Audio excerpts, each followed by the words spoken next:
ಸಂಧ್ಯಾ ಮಾತಾಡಿ, ಅಮ್ಮ, ಅಣ್ಣನ ಬಿಟ್ಟು ನಾನು ಖಂಡಿತ ಬರಲ್ಲ. ತನ್ನ 20ನೇ ವರ್ಷದಿಂದ ತಾನು ಹಗಲು ರಾತ್ರಿ ಸಂಪಾದಿಸಿ ಕಷ್ಟಪಟ್ಟು ನಮ್ಮನ್ನೆಲ್ಲ ಈ 15 ವರ್ಷದಿಂದ ಕಾಪಾಡಿದವನು ಅಣ್ಣ. ಅಣ್ಣ ಸ್ವಾರ್ಥಿ ಆಗಿದ್ದರೆ ನಾವೆಲ್ಲ ಮಣ್ಣು ತಿಂದು ಹೋಗಿರ್ತಾ ಇದ್ದೀವಿ. ನಿನಗೆ ₹1,00,000 ಬಂದಿದ್ದು ಈ 5 ವರ್ಷದ ಹಿಂದೆ.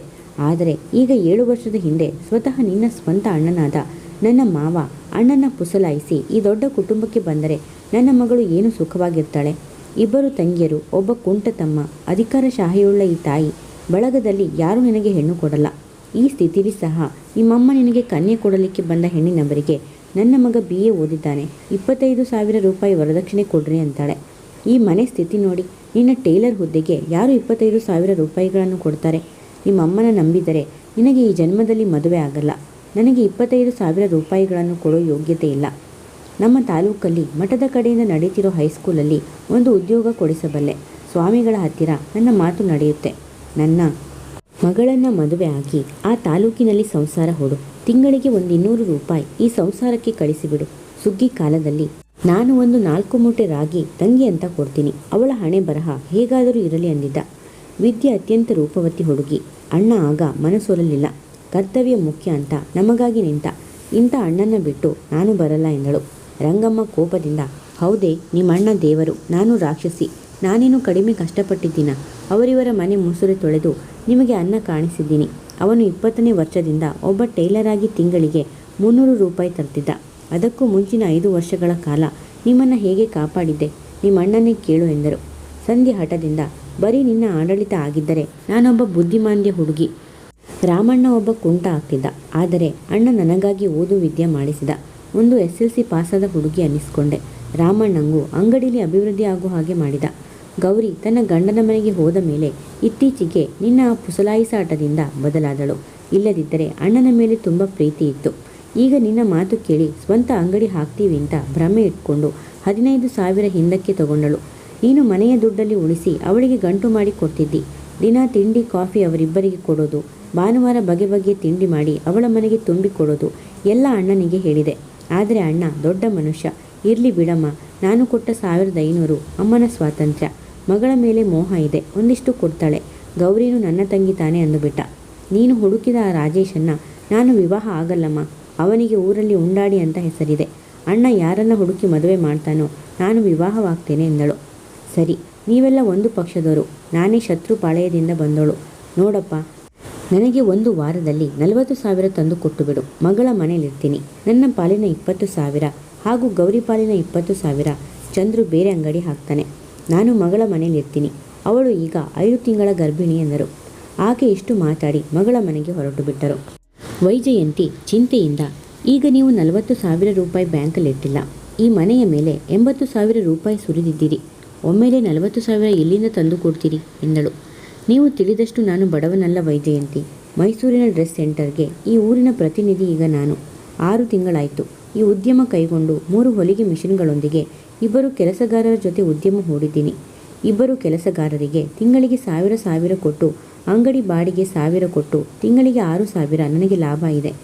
6 ತಿಂಗಳಿಂದ ಕೂಡಿಟ್ಟ 36,000 ಲಾಭ ಇದೆ. ಆದರೆ 1 ವರ್ಷದಲ್ಲಿ ಮಹಡಿಯ ಮೇಲೆ ಸ್ವಂತ ಮನೆ, ಮುಂದುಗಡೆ ಟೈಲರಿಂಗ್ ಅಂಗಡಿ ಎಬ್ಬಿಸಬೇಕು ಅಂತಿದ್ದೆ. ಸ್ವಂತ ಮನೆ ಅಂಗಡಿ ಆದ ಮೇಲೆ ಮದುವೆ. ಸಮಯ ಅಂದರೆ ಅಮ್ಮ ರಾಮಣ್ಣ ಇವರೆಲ್ಲ ಒಂದಾದರೆ ಕೆಳಗಿನ ಮನೆ ಅವರಿಗೆ ಬಾಡಿಗೆ ಕೊಟ್ಟು ಮೇಲಿನ ಮನೆಗೆ ನಾವು ಹೋಗಬೇಕು ಅಂತಿದ್ದೆ. ಆದರೆ ರಾಮಣ್ಣ ಸಂಧ್ಯಾ ನನಗೆ ಇನ್ನೂ ನಿಷ್ಠರಾಗಿದ್ದಾರೆ. ಹೀಗಾಗಿ ಮಹಡಿಯ ಮೇಲಿನ ಯೋಜನೆ 1 ವರ್ಷ ಮುಂದಕ್ಕೆ ಹಾಕ್ತೀನಿ. ಈ ತಿಂಗಳ ಒಳಗಾಗಿ 3 ಮದುವೆ ಆಗಿಬಿಡಬೇಕು ಎಂದ. 3 ಮದುವೆ? ರಾಮಣ್ಣ ಕುತೂಹಲದಿಂದ ಕೇಳಿದ. ಮೋಹನ ಮಾತಾಡಿ, ನಾನು ವೈಜಯಂತಿನ ವಿವಾಹವಾಗ್ತೀನಿ. ನನ್ನ ಅಸಿಸ್ಟೆಂಟ್ ಗೋವಿಂದ, ಅವನ ತಂಗಿ ಲಲಿತಾ. ನಾನು 3 ವರ್ಷದಿಂದ ಈ ಕುಟುಂಬ ಪರಿಶೀಲಿಸಿದ್ದೀನಿ. ತುಂಬ ಸಾತ್ವಿಕರು. ಒಬ್ಬ ತಾಯಿ ಮಾತ್ರ ಇದ್ದಳು. ಆಕೆ ಹೋದ ವರ್ಷ ತೀರಿಕೊಂಡಳು. 23 ವಯಸ್ಸಿನ ಲಲಿತಾ ಕಷ್ಟ ಕಂಡ ಹುಡುಗಿ. ಮನೆಗೆಲಸ ಅಚ್ಚುಕಟ್ಟಾಗಿ ಮಾಡ್ತಾಳೆ. ತುಂಬ ಬಡತನದಲ್ಲಿದ್ದರಿಂದ ಓದು ವಿದ್ಯೆ ಆಗಲಿಲ್ಲ. 5ನೇ ಕ್ಲಾಸಿಗೆ ಶಾಲೆ ಬಿಟ್ಟಿದ್ದಾಳೆ. ಆ ಹುಡುಗಿಗೆ ನಿನ್ನ ಪ್ರಸ್ತಾಪ ಮಾಡಿದೆ. ಗೋವಿಂದ ಸಂತಸದಿಂದ ಒಪ್ಪಿದ. ಗೋವಿಂದನಿಗೆ ಈಗ 28 ವರ್ಷ. ಬಡವನಾದರೂ ಮಹಾ ಸದ್ಗುಣವಂತ. ನಾನು ಕೊಡು 1,000ದಲ್ಲಿ ತಂಗಿ ಮದುವೆಗೆ ₹300 ಕೂಡಿ ಹಾಕ್ತಾ ಉಳಿದ ದುಡ್ಡಲ್ಲಿ ಸಂಸಾರ ಮಾಡ್ತಿದ್ದಾನೆ. ಗೋವಿಂದನಿಗೆ ಸಂಧ್ಯಳನ್ನು ಕೊಟ್ಟು ವಿವಾಹ ಮಾಡಬೇಕು ಅಂತಿದ್ದೀನಿ. ಬೆಳಿಗ್ಗೆ 8ರಿಂದ 10ರವರೆಗೆ, ಸಂಜೆ 6ರಿಂದ 8ರವರೆಗೆ ಅವನು ನಿನಗೆ ಅಂಗಡಿ ಕೆಲಸದಲ್ಲಿ ಸಹಾಯ ಮಾಡ್ತಾನೆ. ಅವನಿಗೆ ಅಂಗಡಿಯಿಂದ ₹1,000 ಕೊಡೋಣ.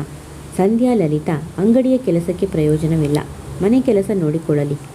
ಅಂಗಡಿಗೆ 300 ರೂಪಾಯಿ ಕೊಟ್ಟು ಒಬ್ಬ ಸೇಲ್ಸ್ ಗರ್ಲ್ ಹಾಕಿಕೊಳ್ಳಲಿ. ವೈಜಯಂತಿ 9ರಿಂದ 1:15 ಹಾಗೂ ಸಂಜೆ 5ರಿಂದ 8ರವರೆಗೆ ಅಂಗಡಿಯಲ್ಲಿ ನಿಮ್ಮ ಜೊತೆಯೇ ಇರ್ತಾಳೆ. ನಮ್ಮ ಒಗ್ಗಟ್ಟು ಒಡೆಯುವವರೆಗೆ ಎಲ್ಲರೂ ಒಟ್ಟಿಗಿರೋಣ. ಮನೆ ಖರ್ಚಿಗೆ ನೀನು 1,000 ಹಾಕು, ನಾನು 1,000 ಹಾಕ್ತೀನಿ. ಗೋವಿಂದ 1,000 ಹಾಕಲಿ. 800 ರೂಪಾಯಿ ವೈಜಯಂತಿಗೆ ಬಾಡಿಗೆ ಕೊಟ್ಟು ಉಳಿದ ಹಣದಲ್ಲಿ ಸಂಸಾರ ನಡೆಸಬೇಕು. ಗೋವಿಂದ ತನ್ನ ಪಾಲಿನ 1,000 ಕೂಡಿ ಹಾಕಲಿ ಅಥವಾ ಹೆಂಡತಿಗೆ ಬೇಕಾದ್ದು ತೆಕ್ಕೊಡಲಿ. ನೀನು ಅಂಗಡಿಯಲ್ಲಿ ಬರೋ 5,500ರಲ್ಲಿ 1,000 ಮನೆಗೆ ಹಾಕಿದ ಮೇಲೆ 4,500 ಕೂಡಿ ಹಾಕು. ಹೆಂಡತಿಗೆ ಒಡವೆ ಮಾಡಿಸು, ಸೈಟು ತಗೋ, ಅದೆಲ್ಲ ನಿನ್ನ ಲೆಕ್ಕ. ನನ್ನ ಹಾಗೂ ವೈಜಯಂತಿ ಪಾಲಿನ ಅಂಗಡಿಯ ಲಾಭ ಹಾಗೂ ಟೈಲರಿಂಗ್ ಮಿಷನ್ನಿಂದ ನಾನು ಮೈಸೂರು ಫ್ಯಾಕ್ಟರಿಯಿಂದ ಸಂಪಾದಿಸೋ ಹಣ ನನ್ನ ಸ್ವಂತದ್ದು. ನಿಮ್ಮಿಬ್ಬರಿಗಿಂತ ನಾವು ಜೋರಾಗಿರ್ತೀವಿ, ಆದರೆ ನಾವು ಒಬ್ಬರನ್ನೊಬ್ಬರು ನೋಡಿ ಕುರುಬಬಾರದು ಎಂದ. ಆಗಲಣ್ಣ, ನನಗೆ ಒಪ್ಪಿಗೆ ಇದೆ ಎಂದ ರಾಮಣ್ಣ. ಆ ರಾತ್ರಿ ವೈಜಯಂತಿ ಮನಸ್ಸು ಹಗುರವಾಗಿತ್ತು. ಒಂದು ವಾರದಲ್ಲಿ ತಾಯಿಯನ್ನು ಕರೆಸಿ 40,000 ರೂಪಾಯಿ ಕೊಟ್ಟ ಮೋಹನ. ಆಕೆ ಕಣ್ಣೊರೆಸಿಕೊಂಡು ಗದ್ಗದರಾಗಿ, ತಾಮ್ರದ ಕಾಸು ತಾಯಿ ಮಗನ್ನ ಅಗಲಿಸಿತು ಅಂತ ಗಾದೆ ಇದೆ. ನನಗೆ ನಿಮ್ಮ ಪ್ರೀತಿ ವಿಶ್ವಾಸ ಮುಖ್ಯ ಅಪ್ಪ. ನೀವು 4 ಜನವು ಚೆನ್ನಾಗಿರಬೇಕು ಅಂತ ಹಾರೈಸ್ತೀನಿ ಎಂದರು. ಅಮ್ಮ, ದುಡ್ಡು ಇಸ್ಕೊಂಡ ಮಾತ್ರಕ್ಕೆ ನಮ್ಮ ಸಂಬಂಧ ಮುಗೀತು ಅಂತ ಭಾವಿಸಬೇಡ. ನಿನಗೆ ಬೇಜಾರಾದಾಗ ಬಂದು ಹೋಗಿ ಮಾಡ್ತಿರು. ಈ ತಿಂಗಳು ಈ ಮನೆಯಲ್ಲೇ 3 ಮದುವೆ ಇದೆ. 15ನೇ ತಾರೀಕು ಶನಿವಾರ ಮದುವೆ. ಶುಕ್ರವಾರ ರಾತ್ರಿ ನೀನು ನಿನ್ನ ಮಗಳು ಅಳಿಯ ಇಲ್ಲಿ ಬಂದು ಶನಿವಾರ ಸಿಹಿ ಊಟ ಉಂಡು ಹೋಗಬೇಕು ಎಂದ. ರಂಗಮ್ಮ ದಿಗ್ಭ್ರಾಂತರಾಗಿ, 3 ಜನದ ಮದುವೆ, ಯಾರು ಯಾರದಪ್ಪ ಎಂದರು. ಶುಕ್ರವಾರ ಚಪ್ಪರ ಹಾಕಿಸಿ ರಾತ್ರಿ ಸಿಹಿ ಊಟ, ಶನಿವಾರ ಅದೇ ಚಪ್ಪರದಲ್ಲಿ 3 ಮದುವೆ. ನಾನು ವೈಜಯಂತಿ 1 ಜೋಡಿ, ರಾಮು ಲಲಿತಾ 1 ಜೋಡಿ ಹಾಗೂ ಗೋವಿಂದ ಮತ್ತು ಸಂಧ್ಯಾ 1 ಜೋಡಿ. ವಿವಾಹವಾದ ಮೇಲೆ ಸದ್ಯಕ್ಕೆ ಎಲ್ಲರೂ ಒಟ್ಟಿಗೆ ವಾಸಿಸ್ತೀವಿ. ಗೋವಿಂದನಿಗೆ 2,000ವರೆಗೆ ಸಂಪಾದನೆ ಇದೆ ಎಂದು ವಿವರವಾಗಿ ಹೇಳಿದ. ರಾಮು ಹೆಂಡತಿಯಾಗಿ ಬರೋ ಹುಡುಗಿ ಓದು ವಿದ್ಯೆ ಇಲ್ಲದೇ ಇದ್ದರೂ ಅಡಿಗೆ ಕೆಲಸದಲ್ಲಿ ನಿಪುಣಳು ಎಂದು ಬಣ್ಣಿಸಿದ. ಆಕೆ ಚಿಂತೆಯಿಂದ, ಎಲ್ಲ ನೀವೇ ನಿಶ್ಚಯಿಸಿದ್ದೀರಪ್ಪ. ಹಿರಿಯಳಾದ ನಾನು ಏತಕ್ಕೂ ಬೇಡವಾದೆ ಎಂದರು. ಅಮ್ಮ, ನಿನ್ನ ಮೇಲೆ ಗೌರವ ಇದೆ, ಆದರೆ ಆತುರಪಟ್ಟು ನೀನು ಮಾಡಿದ ಕೆಲಸಗಳಿಂದ ಅವಿವೇಕವಾದೆ. ಗೌರಿ ವಿವಾಹವಾದ ಹೊಸತರಲ್ಲಿ ಎಷ್ಟು ಅನುಭವಿಸಿದಳು. ಚಂದ್ರು ಒಳ್ಳೆನಿದ್ದ. ಇಲ್ಲೊಂದು ಅಂಗಡಿ ಸ್ಥಾಪಿಸಿದಾಗ ರಾಮು ಜೀವನೋಪಾಯ ಮಾತ್ರ ಮುಖ್ಯವಾಗಿರಲಿಲ್ಲ ನನಗೆ. ಗೌರಿ ಜೀವನ ಸಫಲವಾಗಲಿ ಅಂತಿದ್ದೆ. ಚಂದ್ರನ ಕರೆಸಿ ಕೆಲಸ ಕೊಟ್ಟು ಅವರಿಬ್ಬರನ್ನು ಒಂದುಗೂಡಿಸಿದೆ. ಅದಕ್ಕೆ ನಿನ್ನಿಂದ 1 ವರ್ಷ ಸಮಯ ಬೇಡಿದ್ದೆ. 10,000 ರೂಪಾಯಿ ಸಮೇತ ಅವಳತ್ತೆ ಮನೆಗೆ ಬಿಟ್ಟು ಬಂದಿದ್ರೆ ಅವಳ ಬದುಕು ನರಕ ಆಗಿರೋದು. ಆ ದುಡ್ಡು ಅವಳಿಗೆ ದಕ್ತಾ ಇರಲಿಲ್ಲ. ಈಗ ಅವರು 2,000 ರೂಪಾಯಿಗಳ ಸಂಬಳ ಬೇಡ ಅನ್ನೋಷ್ಟು ಬೆಳೆದು ನಿಂತಿದ್ದಾರೆ. 50,000 ರೂಪಾಯಿಗಳ ಅಂಗಡಿ ಸ್ಥಾಪಿಸಲು ಮುಂದಾಗಿದ್ದಾರೆ. ಇದು ನಮಗೆ ಸಂತೋಷವೇ. ಎಲ್ಲಾದರೂ ಸುಖವಾಗಿರಲಿ. ಚಂದ್ರು ಬಾಯಿ ಹಾಕಿ, ಹಾಗಲ್ಲ ಭಾವ, ನಿಮ್ಮ ಅಂಗಡಿ ಬಿಟ್ಟು ಹೋಗುವ ಉದ್ದೇಶವೇ ನಮಗಿರಲಿಲ್ಲ. ಆದರೆ ಅಂಗಡಿಯ ಪ್ರಚಂಡ ವ್ಯಾಪಾರದ ನಡುವೆ ನಮಗೆ 2,000 ರೂಪಾಯಿ ಸಂಬಳದಲ್ಲಿ ಇರಿಸಿದ್ದಿ. ತಿಂಗಳಿಗೆ 2,000 ರೂಪಾಯಿ ಲಾಭಾಂಶ ಅಂತ ರಾಮಣ್ಣನಿಗೆ ಹೇಳಿದೆಯಂತೆ. ಆದರೆ ರಾಮಣ್ಣನ ಹಾಗೆ ನಾವು ಹೆಡ್ಡರಲ್ಲ. ತಿಂಗಳಿಗೆ 4,000 ರೂಪಾಯಿ ಲಾಭಾಂಶ ತೆಗಿಬಹುದು ಅಂತ ಅಂಗಡಿಯ ವ್ಯಾಪಾರದ ಭರಾಟೆ ನೋಡಿಯೇ ಹೇಳಬಹುದು ಎಂದ. ಸರಿಯಪ್ಪ, ರಾಮಣ್ಣಂಗೆ ಈಗ ತಿಂಗಳಿಗೆ 6,000 ರೂಪಾಯಿ ಬರುತ್ತೆ. ಇನ್ನೊಬ್ಬ ಪಾಲುದಾರ ನಾನೇ. ನನ್ನ ಭಾವಿ ಪತ್ನಿ ವೈಜಯಂತಿ ಇನ್ನೊಬ್ಬ ಪಾಲುದಾರಳು. ನಮ್ಮಿಬ್ಬರಿಂದ 12,000 ತಿಂಗಳಿಗೆ ಆದಾಯ ಇದೆ. ಇದಲ್ಲದೆ ಮೈಸೂರಿನ ಒಂದು ರೆಡಿಮೇಡ್ ಡ್ರೆಸ್ ಸೆಂಟರ್ಗೆ ತಿಂಗಳಿಗೆ 8,000 ರೂಪಾಯಿಗಳ ಉಡುಪು ಸರಬರಾಜು ಮಾಡ್ತೀನಿ. ಸಾಗಾಣಿಕೆ ಖರ್ಚು, ಕೆಲಸಗಾರರ ಸಂಬಳ ಕಳೆದು ತಿಂಗಳಿಗೆ ಅದರಲ್ಲೂ ನನಗೆ 5,000 ಲಾಭ ಇದೆ ಎಂದ. ಚಂದ್ರು ಏನೋ ಹೇಳಲು ಪ್ರಯತ್ನಿಸಿದ. ಹೌದು, ಅಮ್ಮನಿಗೆ ಕದ್ದು ಮುಚ್ಚಿ ಇವೆಲ್ಲ ನೀನು ಅಪಭ್ರಂಶವಾಗಿ ಹೇಳಿದೆ. 60,000 ಬಡ್ಡಿಗಾಗಿ ಪೋಸ್ಟ್ ಆಫೀಸಿನಲ್ಲಿ ಠೇವಣಿ ಇಟ್ಟಿಲ್ಲ. ವೈಜಯಂತಿಯ ಈ ಸೈಟಲ್ಲಿ ಮನೆ ಕಟ್ಟಿಸುವಾಗ 80,000 ನಾನು ಖರ್ಚು ಮಾಡಿದ್ದೀನಿ. ಒಮ್ಮೆಲೆ ಅಮ್ಮ 40,000 ತಂದುಕೊಡು ಅಂದಾಗ ತತ್ತರಿಸ್ತೀನಿ ಅಂತ ಅಂದುಕೊಂಡಿದ್ದೆ. ಆಗ ನಾನು ವಾಯಿದೆ ಹೇಳಿದಾಗ ನಿಜ ವಿಷಯ ಹೊರಡಿಸಿ ಮನೆ ಒತ್ತೆ ಹಾಕಿ ಹಣ ತಂದುಕೊಡು, ಇಲ್ಲ ನಮ್ಮನ್ನು ಈ ಅಂಗಡಿಯಲ್ಲೇ ಪಾಲುದಾರ ಅಂತ ಮಾಡಿ ತಿಂಗಳಿಗೆ 4,000 ಕೊಡು ಅಂತ ಗಲಾಟೆ ಮಾಡ್ತಿದ್ದೆ.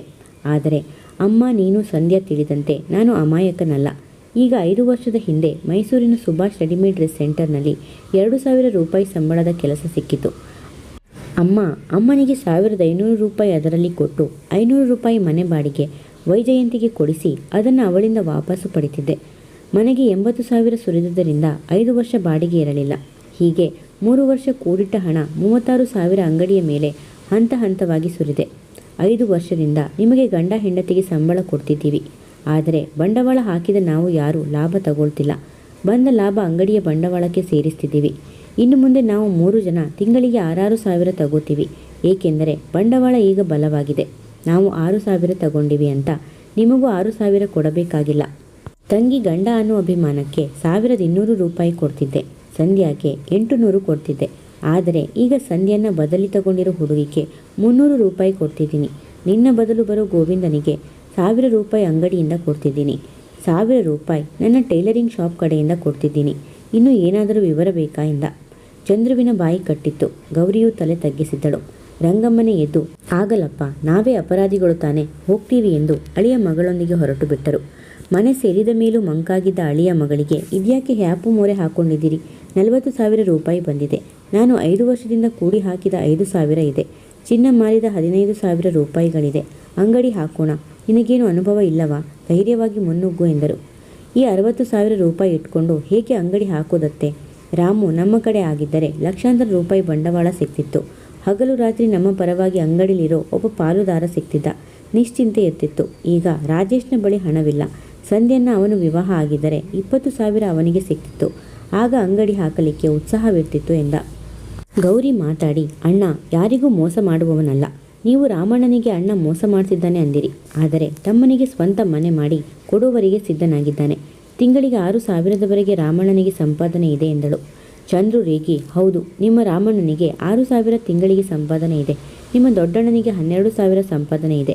ಅದರಿಂದ ನಿನಗೇನು ಪ್ರಯೋಜನವಾಯಿತು? ನಿನಗೆ ವರ್ಷಕ್ಕೆ 2 ತೊಲೆ ಬಂಗಾರ ಕೊಡ್ತಾರಾ? ಹೆತ್ತ ತಾಯಿಗೆ ನಿಜವಾದ ಸಂಪಾದನೆಯ ವಿಷಯ ಹೇಳಿಲ್ಲ. ಈಗ ನಮ್ಮ ಪಾಲು ಪಡೆದು ಪರಲು ಪಡೆದುಕೊಂಡ ಮೇಲೆ ನಿಜ ಹೇಳ್ತಿದ್ದಾರೆ. ಅವರ ಮೇಲೆ ಹಠಕ್ಕೆ ನಾವು ಅಂಗಡಿ ಸ್ಥಾಪಿಸಬೇಕು ಎಂದ. ನೋಡಿ, ಅಲ್ಲಿ ಬಂಡವಾಳವಿಲ್ಲದೆ ತಿಂಗಳಿಗೆ 2,000 ಸಿಗ್ತಿತ್ತು. ಯಾವುದೋ ಅಸಮಾಧಾನ ಹಠಕ್ಕೆ ಬಿದ್ದು ಇದನ್ನು ಬಿಟ್ಟಿವಿ. ಈಗ ಎಚ್ಚರಿಕೆಯಿಂದ ಹೆಜ್ಜೆ ಇಡಬೇಕು. ರಾಜೇಶ ಸ್ವಲ್ಪ ಉಂಡಾಡಿ ಉಡಾಫೆ, ಅಹಂಕಾರ ಜಾಸ್ತಿ. ದುಡ್ಡಿನ ವಿಷಯ ಅವನನ್ನು ಜಾಸ್ತಿ ನಂಬಬೇಡಿ ಎಂದಳು.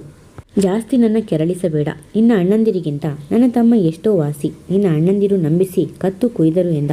ಅಳಿಯನ ರೇಗಾಟ ಹಾಗೂ ಅಸಮಾಧಾನ ನೋಡಿ ರಂಗಮ್ಮ ದಿಗ್ಭ್ರಾಂತರಾದರು.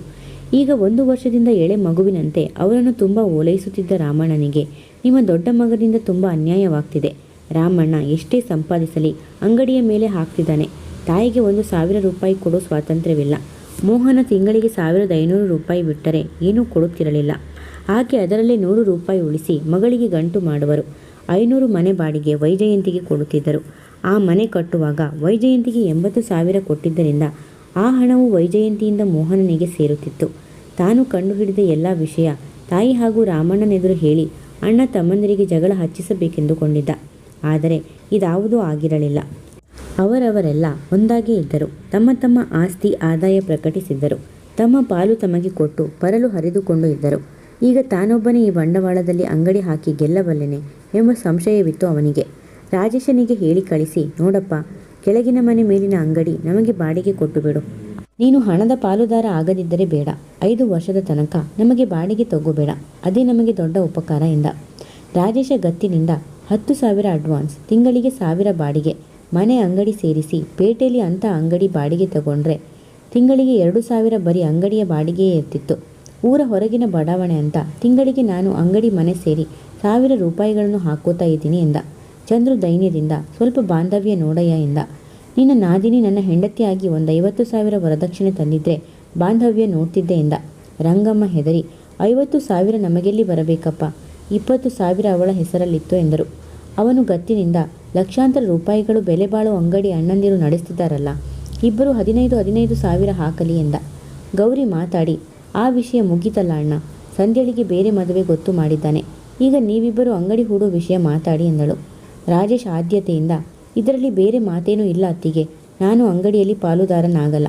ನನಗೆ ಮಹಡಿಯ ಮೇಲಿನ 1 ರೂಮ್ ಸಾಕು. ಮನೆ ಅಂಗಡಿ ಕಟ್ಟಿಸಿದ್ದೇ ಬಾಡಿಗೆ ಕೊಡಲಿಕ್ಕೆ. ತಿಂಗಳಿಗೆ 1,000 ರೂಪಾಯಿ ಬಾಡಿಗೆ, 10,000 ರೂಪಾಯಿ ಅಡ್ವಾನ್ಸ್ ಕೊಡಿ ಎಂದ. ಚಂದ್ರು ಅಂಗಡಿ ಹೂಡಲೇಬೇಕಾದ್ದರಿಂದ ಅವನ ಆ ಧೋರಣೆ ಮಾತಿಗೊಪ್ಪಬೇಕಾಯಿತು. ಹೊಸ ಮನೆಗೆ ಬಂದು ಅಂಗಡಿ ಹೂಡಿದ್ದಾಯಿತು. ಬರೀ ಫ್ಯಾನ್ಸಿ ಸ್ಟೋರ್ ಆದರೆ ನಡೆಯುವುದಿಲ್ಲವೆಂದು ಕೊಂಚ ಕಿರಾಣಿ ಸಾಮಾನು ಸಹ ಇಟ್ಟ. ಪಕ್ಕದ ಅಂಗಡಿಯನ್ನು ಒಬ್ಬ ಬಾಡಿಗೆಗೆ ಪಡೆದು ಕಿರಾಣಿ ನಡೆಸುತ್ತಿದ್ದ. ನಾವೇ ಲಾಟ್ರಿ ಹೊಡಿತಿದ್ದೇವೆ, ನೀವು ಯಾಕೆ ಬಂದ್ರಿ ಸರ್ ಎಂದ. ಚಂದ್ರು ಬೇಸರದಿಂದ, 2 ಅಂಗಡಿಗಳು ಅಂದರೆ ಜನ ಬರಬಹುದು ಎಂದ. 1 ವಾರದುದ್ದ ಅಂಗಡಿ ನಡೆಸಿದರೂ ಜನರ ಸುಳಿವೇ ಇಲ್ಲ. ಆಗೊಮ್ಮೆ ಈಗೊಮ್ಮೆ ಜನ ಬರುತ್ತಿದ್ದರು. ಅಂಗಡಿಯಲ್ಲಿ ನೊಣ ಹೊಡೆದು ಕೂಡುವಂತಾಗುತ್ತಿತ್ತು. ರಂಗಮ್ಮ ಆಗಾಗ ಧೈರ್ಯ ಹೇಳಿ, ನಮ್ಮ ರಾಮು ಅಲ್ಲಿ ಅಂಗಡಿ ಹೂಡಿದಾಗಲೂ ಹಾಗೆ ಆಗ್ತಿತ್ತಪ್ಪ. 1-2 ತಿಂಗಳು ಜನರೇ ಬರ್ತಿರಲಿಲ್ಲ.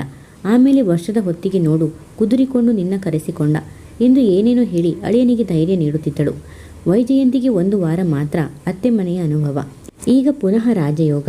ಸಂಧ್ಯಳೆ ಅಡಿಗೆ ಕಾಫಿ ತಿಂಡಿ ಮಾಡುತ್ತಿದ್ದಳು. ವೈಜಯಂತಿ ಬೆಳಗಿನ ಕಾಫಿ ಕುಡಿದು 6 ಗಂಟೆಗೆ ಮಲಗಿದರೆ 9 ಗಂಟೆಗೆ ಏಳುತ್ತಾ ಇದ್ದಳು. 2ನೇ ನಿದ್ರೆ ಅವಳ ಪಾಲಿನ ಅತ್ಯಂತ ಸುಖಾನುಭವ. 9 ಗಂಟೆಗೆದ್ದು ಸ್ನಾನ, ಉಡುಪು, ಅಲಂಕಾರ ಮುಗಿಸಿ ತಿಂಡಿ ತಿಂದು ಅಂಗಡಿಗೆ ಹೋದರೆ 1:15 ಅಂಗಡಿಯಲ್ಲಿರುತ್ತಿದ್ದಳು.